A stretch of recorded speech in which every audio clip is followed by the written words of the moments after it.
গাজীপুর মহানগরীর গাছা থানাধীন ঈশ্বরদী এলাকায় একটি প্লাস্টিকের কারখানায় ডাকাতির ঘটনায় দুর্ধর্ষ 3 ডাকাতকে গ্রেপ্তার করেছে পুলিশ।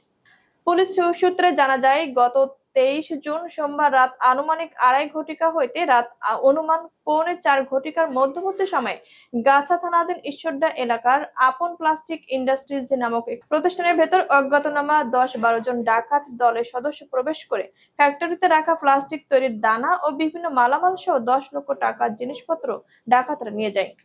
এ সময় ডাকাত দলের সদস্যদের নিকট থেকে ডাকাতির কাজে ব্যবহৃত একটি চাইনিজ কুড়াল, একটি সুইচ গিয়ার, একটি হাতল সহ হেক্সো ব্লেড, একটি সিজার, একটি টেস্টার, একটি সেলাই রেঞ্জ ও 6টি ঢালি উদ্ধার করা হয়। আটককৃত ডাকাত সদস্যরা হলেন হবিগঞ্জের চুনারুঘাট থানার মজিশাইল গ্রামের মৃত আব্দুল হাইয়ের ছেলে মোহাম্মদ কাউসার মিয়া।